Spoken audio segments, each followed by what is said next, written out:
बताया कि और भी जिस्म पे चोटों के निशान मौजूद हैं इनके, कि वो इतना टाइम हो गया, इतना इन लोगों का प्रेशर था कि हम तो थोड़े से लोग आए, अलीगढ़ तो पूरा इनके सब रिश्तेदारों को इकट्ठा कर रखा था उन्होंने, जो किसी को बता रहे थे कोई इनका रिश्तेदार है कि मैं सीबीआई में। नमस्कार दोस्तों, मैं देवराज सिंह, आप देख रहे हैं हिंदुस्तान टुडे न्यूज। अतिरिक्त दहेज में 20 लाख रुपए न देने पर 2 बच्चों की मां की हत्या कर सबको दफनाया। पुलिस ने भाई की तहरीर पर 4 लोगों के खिलाफ हत्या बाद दहेज उत्पीड़न का किया मुकदमा दर्ज।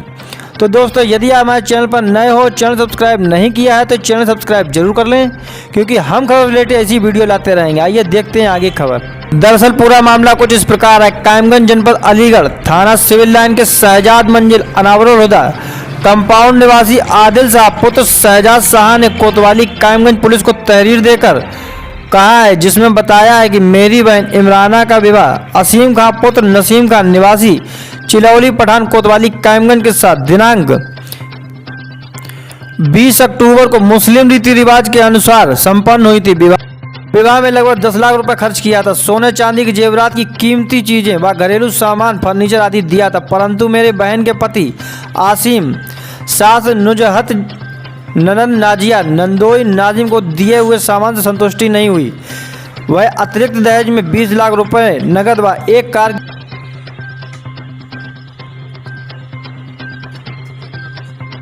हमने कई बार समझाने का भी प्रयास किया, लेकिन वह लोग नहीं माने तथा मेरी बहन को उपरोक्त सभी लोग प्रताड़ित करते थे। मेरी शादी दिनांक 23 दिसंबर 2021 को व छोटे भाई इमरान की शादी 25 दिसंबर 2021 को होनी थी। इसी कारण मैंने अपनी बहन को दिनांक 8 सितंबर 2021 को करीब 12:30 बजे फ़ोन किया तो उसने रोते हुए बताया कि भाई मेरा आना मुश्किल है।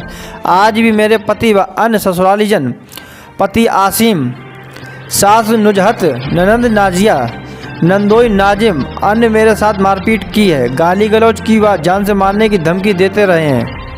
हमने उससे कहा कि मैं 1-2 दिन में आ जाऊंगा और बात करेंगे। 9 दिसंबर 2021 को समय 6:30 बजे सुबह जब उसके पति असीम ने मेरे भाई इमरान को फ़ोन पर सूचना दी कि तुम्हारी बहन की मृत्यु हो गई है, तो मैं व मेरे परिवार के सदस्य सूचना पाकर बहन के ससुराल गए तो मौत के कारण पूछने पर पति व उपरोक्त ससुरालजनों ने संतोषजनक जवाब नहीं दिया। मेरी बहन के माथे व उसके कान पर चोटों के निशान थे। दफनाने के लिए जब पलंग पर लिटाया तो उसके मुंह से खून निकल रहा था। हम बदहवास थे व परेशान थे। वहाँ मौजूद लोगों ने बताया कि मेरी बहन के पति व उपरोक्त ससुरालजनों ने ही उसकी हत्या कर दी है। मेरी बहन को कोई बीमारी नहीं थी, वह स्वस्थ थी। इस शादी से उसके 2 बच्चे, एक लड़का जिसकी उम्र 6 वर्ष व एक लड़की जिसकी उम्र 3 वर्ष है। कोतवाली पुलिस ने बताया कि एसडीएम की मौजूदगी में सबको कब्र से खुदवाकर पोस्टमार्टम के लिए भेजा गया है। इसके साथ ही हत्या व दहेज उत्पीड़न के मामले में FIR दर्ज की गई है। तो दोस्तों, इसी तरह खबर जानने के लिए हमारे चैनल सब्सक्राइब जरूर कर लेना। जय हिंद, वंदे मातरम। मोहम्मद आलम शाह। कहाँ के रहने वाले हैं? अलीगढ़। अच्छा, आपकी जो सिस्टर थी इसके साथ क्या घटना हुई है और आपको क्या जानकारी मिली?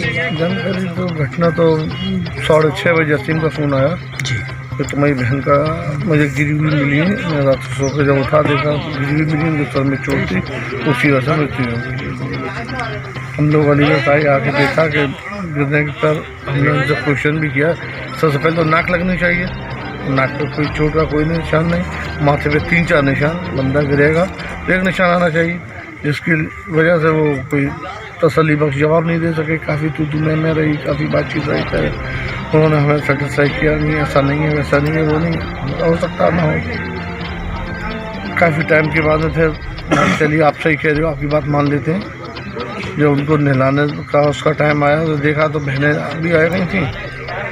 उन लोगों नाक से मुंह से खून आया उसके, और उन्होंने बताया कि और भी जिस्म पे चोटों के निशान मौजूद हैं इनके, कि वो इतना टाइम हो गया, इतना इन लोगों का प्रेशर था कि हम तो थोड़े से लोग आए, अलीगढ़ तो पूरा इनके सब रिश्तेदारों को इकट्ठा कर रखा था उन्होंने, जो किसी को बता रहे थे कोई इनका रिश्तेदार है कि मैं सीबीआई में, मैं हूँ रेलवे की, क्या है उनकी भी, वो भी मौजूद थे। उनसे भी हो रहा, उनका ही बहुत ज़्यादा प्रेशर रहा, जल्दी में लाकर उन्होंने इन्हें दफीने करा दिया। लेकिन जैसे पहले टोन थी, दफीने के बाद में फिर उनका अपना नेचर बातचीत में उसमें बदल गया। पहले तो हमसे कहते थे बच्चों के नाम ज़मीन कर देंगे, वो कर देंगे, और उसके बाद में फिर आहिस्ता आहिस्ता जैसे जैसे टाइम गुजरा आता है तो हम लोग, हमारी खाला भी यहीं रहती हैं, हम उनके घर चले गए। फिर आहिस्ता आहिस्ता बातें मालूम होना शुरू हुई, पड़ोस से दूसरी जगह से रात में कोई गाड़ी बताती हैं आई लेट नाइट इनके घर पर, जिसमें कुछ लोग आए, क्योंकि मेरे भारी बहन जो है भाई जिसमें काफ़ी भारी थी, इनकी माँ की भी सेहत ऐसी नहीं है, ये 2 लोग मिलकर उसका कुछ बिगाड़ सकें। तो अंदेशा है ये कई एक लोगों ने, जो बहन, उसकी सगी बहनोई और उनकी माँ और ये 4 लोग, और भी अंदेशा है कुछ लोग बाहर से आए थे, उन्होंने मिलकर उसको जान पूछ कर ये हादसा अंजाम दिया है। और आहिस्ता आहिस्ता कुछ बातें और उजागर हुई कि पड़ोसी से, दूसरी जगहों से मालूम हुआ कि इनके साथ बुरा सलूक किया गया और रात भर पूरा चीखने चिल्लाने की आवाज़ें घर से सुनी गई इनके। तब हमें और बात मालूम हुई, तब फिर हमने अप्रोच किया FIR के लिए। FIR करा हुई और PM के लिए DM साहब से कितने लोग आपने FIR कराई? FIR कराई यहाँ से, SP साहब से मिले, DM साहब से यहाँ एप्लीकेशन दी PM के लिए, उसके लिए आज इसकी परमिशन मिल गई है। और जब वसीम से बात हुई, इनके हाथ पर काटने के उसके निशान थे, जो बाद में लोगों ने देख के बताया, उसकी भी अपने एप्लीकेशन उसके बाद दे दी। FIR में उसको दर्ज नहीं करा पाए, लेकिन बाद में मालूम हुआ जो दूसरे लोगों ने देखा कि ये जगह पर हाथों पे काटने के निशान, तो बचाव में अपने उसने काटा होगा, उनके नाखूनों के खरोच वो मौजूद हैं। इंस्पेक्टर साहब से बुलाई है, तो इसके लिए हमने इसका व्हाट्सअप किया है और हार्ड कॉपी वाली में भी दी है। जो चीज़ मालूम हुई इसका भी हमने रिटर्न में दिया। कितने लोगों के खिलाफ आपने FIR लिखवाई? इसमें 4 लोग हैं, लड़का है असीम, उनकी माँ है और उनके बहन है और बहनोई है। अच्छा, कितने वर्ष पहले हुई? तकरीबन 8 साल हो रहा है। 8 साल। बच्चे गए इनके? इससे पहले दिल्ली रहते थे और दिल्ली में गलत लड़कियों से उनका, मेरी दूसरी बहन भी दिल्ली में रहती है, जहाँ मेरी बहन वहाँ गई और फ्लैट पर दूसरी को बुलाना लड़कियों को हुआ, तो वहाँ भी लड़ाई झगड़े मुस्तकिल बने हुए थे। हमने तो इसे बनाकर दिल्ली। अच्छा, पत्नी विवाद रहती था पर? जी, मुस्तकिल चीज़ें चल रही थी, हमारी समझाना करने में कोई असर नहीं हो रहा था। और दिल्ली छोड़कर हमारे प्रेशर पे तो यहाँ आ गए लॉकडाउन से पहले, और उसके बाद में फिर ये हमारे दोनों भाइयों की शादी थी, एक की 23 में, एक की 25 में। उसी के टाइम के मौके का फ़ायदा उठाया कि ये शादी में उसमें व्यस्त रहेंगे या फिर फुल्ली शादी की उसकी वजह से कुछ नहीं कर पाएंगे। ये मौका अच्छा है, उन्होंने मौके का उसका फ़ायदा उठाकर ये घटना को अंजाम दिया है।